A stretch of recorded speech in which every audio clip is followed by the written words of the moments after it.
Welcome to SBME Interfaces. Our goal with this show is to introduce you to the people that interface with biomedical engineering, from students and faculty to staff and industry, and everyone in between. BME is a broad field that encompasses so many different perspectives, journeys, skill sets, and backgrounds, and we are excited to share them all with you. So today we are going to be doing this a bit differently. It is my pleasure to interface with my co-host, Dr. Payam Zahedi. Payam is a born problem solver and a dot connector who believes that real impact only occurs when everyone is given the runway to chase it. He has been the Director of Strategic Planning and Operations at UBC's School of Biomedical Engineering since 2018, helping to build it from a staff complement of 3 to a team of 20, over 20. He has led this administrative team through the development of our strategic plan, the funding and design of our new building, a successful accreditation process, the building out of our faculty and research portfolios, partnerships portfolio, communications portfolio, the design of our new brand and website, and this show, and more besides. He holds a Bachelor of Science in Biomedical Engineering, as well as a Master's and PhD in Pharmaceutical Sciences from University of Toronto. He is an avid experimenter in the kitchen, loves to read, and is a dedicated student of real leadership, which you can read all about in his article series on LinkedIn. And it is both my pleasure and pain that he will be leaving the SBME to return to a position at UofT. Payam, thank you for doing this. Thank you, Miguel. Thank you for those kind words. It's over-exaggerated. The team does all the work, but happy to be here on the other side. Leaders make great teams. I want to start out with something that I know is a personal passion of yours, right? So you started out in a lab, but here you sit in an administrative position, building teams, systems, processes. So what made you decide to make that shift? So I had 2 goals at being in a lab during master's and then deciding to continue into a PhD. And in both cases, I realized early on what really excited me is how people interact, how to make systems efficient, how to connect people and processes and go forward. And I was fortunate in both of those degrees. My supervisors gave me the opportunity to work a bit on operations. And that really stuck with me, and that sparked a passion. I'm also curious about many things. So to ask me to focus as an academic on one subset of an area for the rest of my career would have been difficult. Mm-hmm. And they're far more inquisitive and better people to be in academia than me, and I think better suited to support them and their success.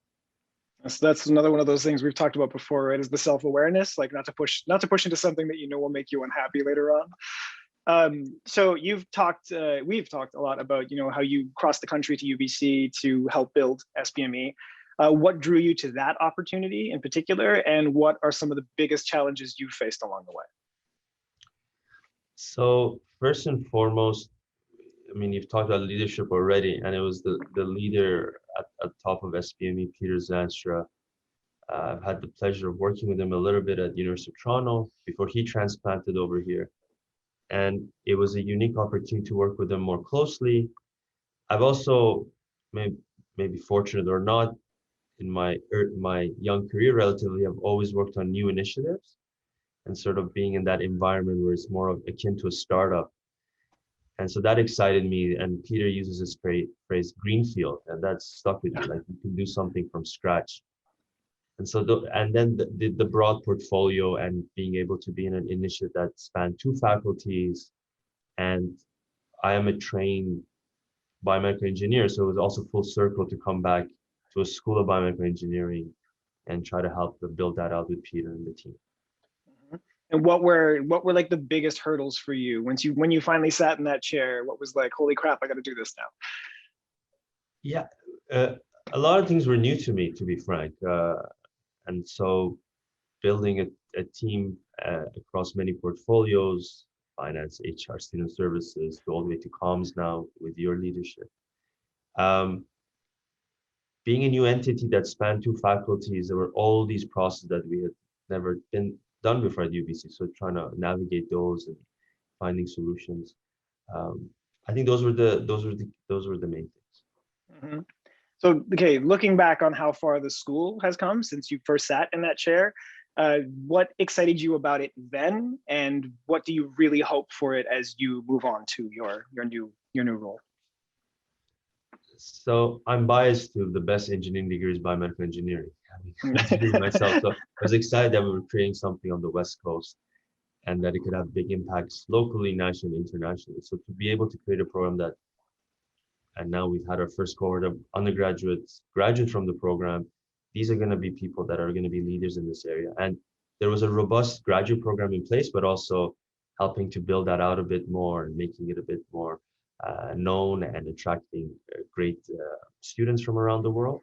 So having that really excited me. What excites me now is we've gone through this rapid growth and we're not slowing down. And so the biggest excitement right now has been on our brand and doing that in our strategy and a new website to all of those. Keep an eye out. Miguel's working hard on that. I think that'll be a game changer. And then the next big thing is our new building. So in hopefully early 2024, which we've dubbed sort of the living Canadian laboratory, will be also a game changer because it'll be a spoken hub model, an opportunity for convergence and interactions and housing as many as of our faculty and students and staff under one roof. And I think all of that will be great, and that's exciting. So the future of what holds within that building is really key for me. By the way, for our audience, the rubble site that you see that used to be the COP building, that's where SBME will be living in the future. On that front too, we talk about the hub and spoke model, the convergence. One of the big things that I know Peter has talked about, and you and I have talked about as well, is this idea of destroying silos, is removing barriers to not just participation, but to everybody getting together and exchanging ideas who might not normally cross paths with one another. How do you feel about the building sort of being what I would call the example, or maybe the beacon for that as we move forward? And do you think that that's something we should be doing across like every science, essentially? Naturally, having a site that many of your stakeholders can localize will help with minimizing siloing. SBME will never fully be integrated into one area because we have, as you know, faculty and trainees at the hospital sites, and so that'll always be a challenge. And the nature of how UBC is on one end of Vancouver, and then you have the hospitals like VGH and St. Paul's and BC. Way I come from Toronto, where it was across the street, and so that really helps. But I think there's ways around that. But I would push and say, an infrastructure alone does not break down silos. You also need leadership, you need example, you need culture, and that's I think something I've tried to work on hard. Peter has, and other people, and I think those two things will be key, because the building will be great. A lot of us will localize, but if you don't have this culture of integration, not just among faculty, but staff and students, and then a culture of collaboration and integration and working at the interface, I think those are also key. Oh, one of the key things about the way you lead, which I really love, is you really do provide people with autonomy and runway, and to try new things, to get creative, to do all that kind of stuff. Do you think that that is the backbone of this sort of integrative culture?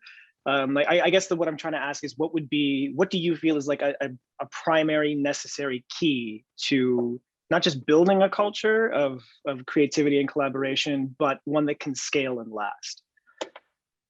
Trust. Yeah. So you have to trust in people around you. You can't be everywhere all the time, and you have to trust in them and their ability. And equal to that is respect. So if you respect and trust, I think you can do anything. And we lose sight of that at times because everyone's busy, major deadlines, students have a ton of workload, faculty are being pulled in every direction, staff are asked to do monumental things in short time periods. So everyone is being pulled at an academic issue. But if you have a foundation of trust and respect, then I think you're on a good track. On that note, on the side of respect, I remember when we launched SBME's EDI initiatives and our committee as well. I remember one of the very first things that you said was like, add respect to the front so that it's ready, right? Respect, equity, diversity, and inclusion. So you are a huge advocate for EDI, for respect as well. You understand its benefits. We've talked about this before. You understand the huge opportunity cost and the cost of sustainable progress when we don't bring everyone to the table, when we don't provide a mechanism for everybody to be there. Where do you think we need to improve most in this area? And it can be as a school or as the university itself. I think we have to make time for it. So I feel that it is top of mind for a lot of people. People get impacted by it in some capacity. They have emotional reactions when they see it on the news or hear about it. Yeah. But then we don't make time for it. And we shouldn't be forced to make time for it. So, I mean, it's becoming more integrated in grant proposals and other things. We're kind of guiding faculty there. We're trying to integrate more in our curriculums and our students. It's becoming more important in staffing and onboarding and the culture. But we have to make time for it. Mm-hmm. We can't just talk about it and have statements only about it. We have to make time for it and have action. So I think that's an important area is really time. As with anything, make time for it, and then it becomes ingrained in you and part of your everyday because you've made that time for it. Yeah. I remember we talked about this too, like you mentioned, like, you react to it on the news. Do you have any advice for we all see something, awful and atrocious, and we feel something, but we've talked about how it's not our pain that matters. Instead, it's the community that's affected. Do you have any advice for those of us who do get our blood up right away? You know what I mean? We want to rush out there. We want to do something, right? Like, what would you tell us to do? Yeah, and I must say, I'm by no means an expert in EDI, and throughout my life, I've been fortunate mainly not to be affected by some of the atrocious things that our colleagues and friends and family go through. But it's dear to my heart and it's important. And to me, one of the fundamental things is give those that are affected their space and their voice and step back. And by you stepping back, you're not doing them a disservice. You're actually doing them a service. So you're allowing them to be amplifying their voice. It's really not in those cases about our pain. It's really about their pain. And let's listen to it and learn from it. So I think we are, as humans, reaction to everything, and especially something that's around the EDI space. But it's also important to be patient. Take a step back, take a breath, and then go forward. Make time for it again. All right, so you and I have chatted so much about leadership, about what it is, about what it isn't. How has your view of leadership changed, say, before you took on the role at SBME to where you are now? One of the things that really has come out is it's ultimately about people. It's not about, I mean, we don't work in industry. It's not about the bottom line. It's not about the deadline, the finance. It's ultimately first and foremost about people. And you mentioned it was one of sort of my pandemic resolutions to be more out there and start and write about this. Again, by no means am I an expert in leadership. I'm learning as I go. But one of my first pieces was about people first. And if you not tasks first, because that to me is management. So if you essentially put people first, you're already going to be ahead, because the lens you have on allows you to deal with a lot of situations more openly and clearly, rather than if you put the task first. On that note, what do you think are some of the biggest barriers to that idea of like putting the people first, right? Because as you say, the people are responsible for the bottom lines or whatever it is, right? So we have to take care of that resource. What do you think are the biggest barriers, or a couple of barriers, especially in academia, to putting that resource first? I think this spans beyond academia. I think we become very analytical at work. We rely too much on metrics and data and numbers, and again, so the task, the output. So I think that's just pre-programmed in us. We just have to work on that. And I think there's a lot of writings on this. We see a lot of global leaders now slowly, some, not many, acknowledging that, again, it's about people. And it's okay to show your emotion, because I think it's for us, we feel that it's hard to deal with people because then we have to deal with not just the task, but their emotions and their feelings. But that's more important. That's where you'll get the greatest output. It's kind of intertwined. So I think we're kind of afraid that the time it might take from us. But actually, I would argue and push back and say it's going to take less time overall because you're dealing with what's more important, which is people, not the task. And if you do that, it's going to pay more dividend. I mean, it's right. And you create a feedback loop and you keep doing that, and you'll have a much more steadier state at work than a fluctuating state. Yeah.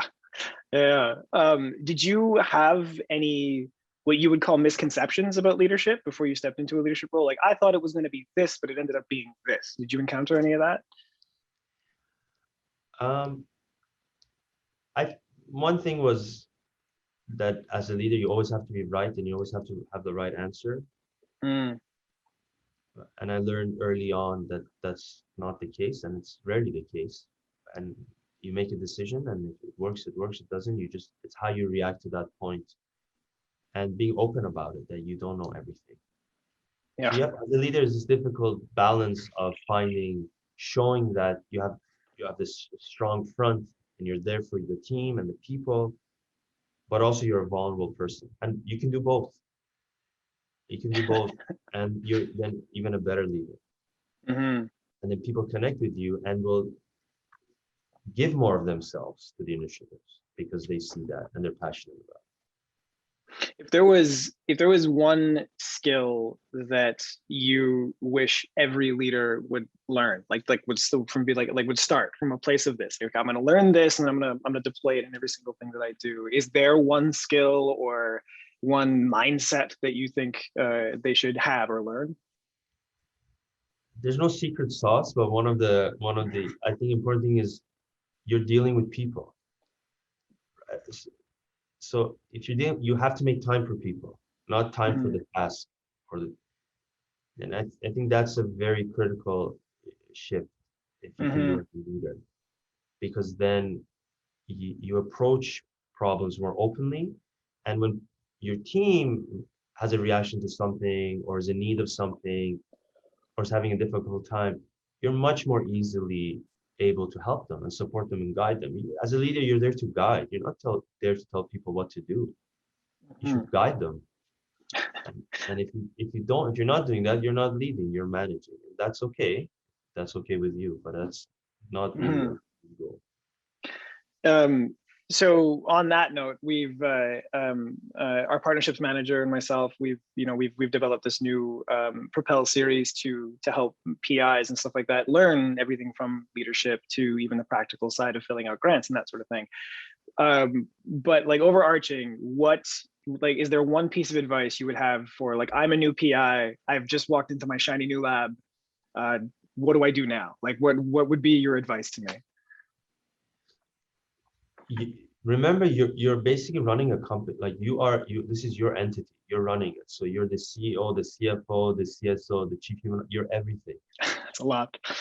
And at the fundamental root of it is, without your lab members, you can't do anything. So it goes back to the people part. So you're working with people, and I think one of the key things, you're a mentor. I think that's a key thing to remember, is that you are a mentor. You're yes, you're a principal investigator, you're faculty, but you're a mentor to it. Because again, if you go with the mindset of mentoring, you're giving people leeway, you're giving autonomy, you're respecting people, you're trusting people. But if you go in the mindset that you're managing projects or people, then you don't create ultimately, a research is this beautiful place where creativity can happen. It's like our Pixar, right? It's our Disney, we have this, and that's the beauty of academic environment, that there can be this free thinking and flow, but it starts from the top, right? I like that differentiation. You've talked about it, not just here, but multiple times before too, is you manage systems and processes, you lead people, right? Like that idea. I think that's so important, because like I've heard a leader in the space, Simon Sinek, talk about it, like people don't wake up in the morning and think, I can't wait to be managed today. You know what I mean? Like they're looking for a vision, a goal, something to chase, right? Yeah, I think that's really important. All right, so let's get a little bit lighter then. What has been the highlight of your time at SBME? It's been working with the team. You mentioned, I mean, the team really was 2 people when I started, and I've had the privilege of helping grow that team, and just seeing where the team is and how independent and all the initiatives that everyone does. That's been fantastic. Uh, Being part of a big capital project like the new building and exceptional learning experience, but also seeing what it's going to look like and what the potential that it has. That's been fantastic. And I mean, you and I have chatted about this. One of my favorite parts of the role is the communication front and working with you, and really where we've gone from very humble beginnings on our communication branding to launching a new brand, a new website coming soon. This podcast, I think, has been a great thing. So very fortunate. And again, this speaks to Peter being also very of that mindset of giving people autonomy and letting them grow and empowering and letting me do many things that maybe other administrators in my role wouldn't have had the opportunity early on. So I was thrown into the fire, but I had support and trust, and that's the best way to learn, right? You have trust. And so I've learned a lot of things that for sure I'll carry throughout my career and onto the next journey for sure. All right, so you and I've talked about books many times. Okay, so what are your? I'm not gonna limit you to one because that's not fair. What are your like 4 or 5 desert island books? The only ones you get to read for the rest of the time. I don't have books. I mean, maybe I'll cop out and I'll do this first. I've gotten crazy into like crime fiction thrillers and whatnot. So James Patterson, who does like the Alice Cross series, I've read all of them now, and so I could read those and have a good time. And I was also big into biographies, and so really any biography by anybody, it could be a celebrity to a world leader to anything. I like those. And lastly, any book that really has this connection between parent and child always. So one of the first books that really caught me was The Kite Runner. Oh yeah. And sort of that connectivity and things like that. So there wouldn't be one book. That's my thing. I can't limit myself. I mean, that's why I also become an academic. Yeah, I like that. I like that. Has there been any biography that you've read lately that has like really really taught you something you didn't expect to learn? I read one by Robert Iger, who's the, I think, almost outgoing CEO of Disney, and he was there for 15 years and has a crazy amount of experience in media and NBC, I believe, before that. And he wrote about leadership, and a lot of it resonated, and it was both a biography and leadership that stood out. And another book I read a while back that always I think about is When Air Becomes Breath, and it's basically written by a neurosurgeon who finds out he has stage 4 cancer, and the book is published after he passes away. And it's really a beautifully written book about, you have to maximize life and accept life, and then the journey goes through, and it's very touching. And then he has a young child and his wife. So those kind of stuff. I highly recommend that book. Yeah, When I'll Air read Becomes that. Breath. Yeah. Air becomes bad. Okay, so now we're gonna get into the questions that we ask everybody. So what is one piece of advice that you would give to your 20-year-old self?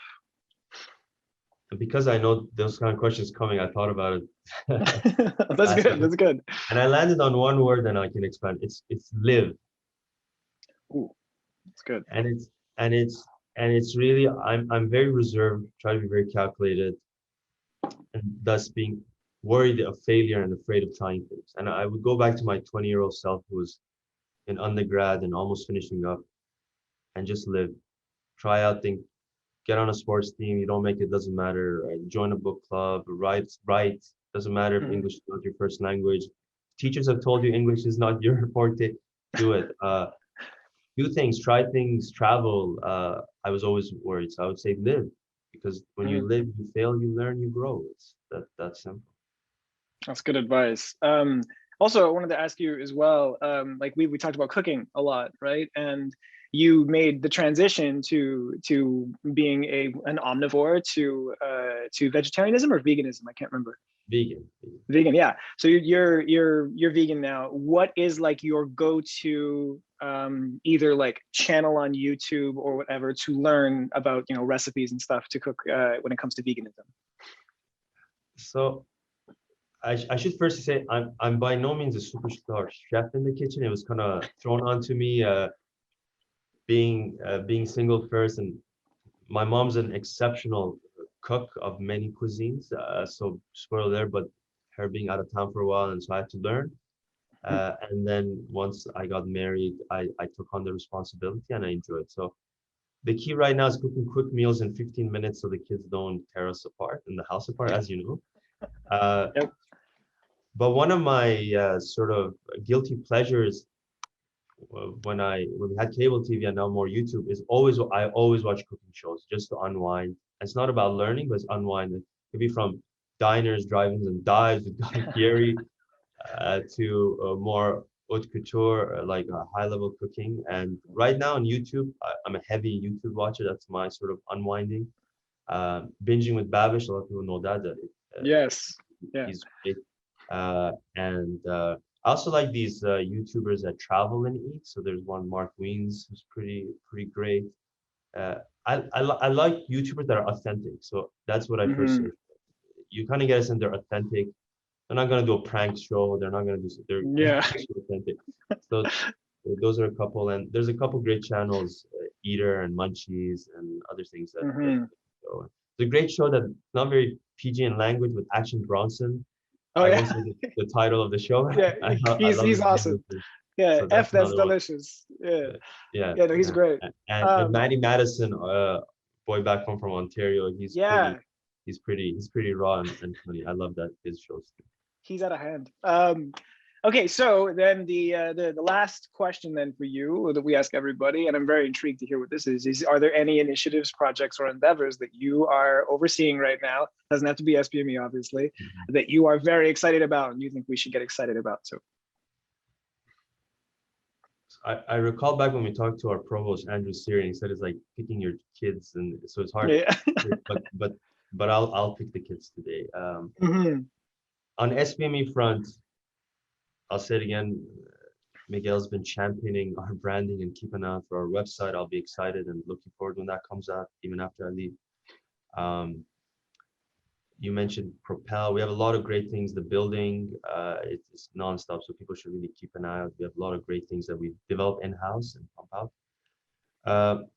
On my next step, I'm heading back to UofT, sort of my alma mater, and looking forward to that. And so keep an eye out on that. More info to come on LinkedIn and others of what my next journey will be. I'm excited for that. And on personal front, and I must say here, I'm in big debt to Miguel. He's helped me a lot with my writing, and must go saying he's a great editor, and so I'll continue doing that.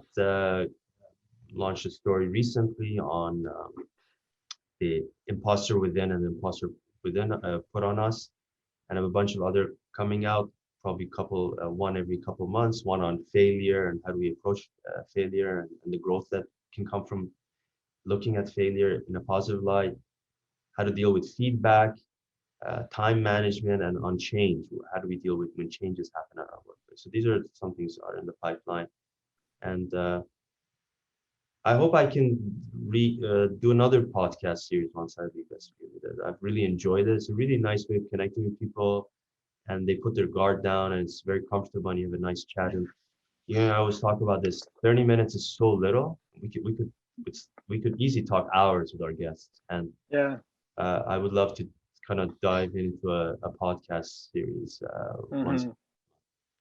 Do you have a favorite moment from the show? These last, I guess, year that we've been doing this now, or almost year.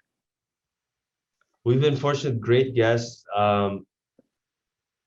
It was cool talking to Rick Hansen. I mean, he's a Canadian icon. And he was super humble. I'm always blown away by the UBC leadership, how down to earth they are. That really resonated. And I mean, I said this on the podcast, but when our provost from UBCO reads your poem, that kind of raises your hair on your arms, that was fantastic. So Yeah. that was a great moment too. All right, well, Payam, it has been my genuine privilege and pleasure to both work with you and learn from you. One of the biggest things I have been able to learn from you has been that idea of really putting people first, but more importantly, to taking the pressure of perfectionism off my own shoulders. So I wanted to thank you for that. Also, I would never presume to speak for everyone, but I know I speak for the vast majority of the SBME when I say that you will be acutely missed, that your influence has been so positive and acutely felt across the school, and we are really excited to see the dent you make in the world over at UofT. Great. I really appreciate it, Miguel, and thank you for giving me this chance to be on the other side. It's fun. All right, man. Thank you. All the best. Thanks.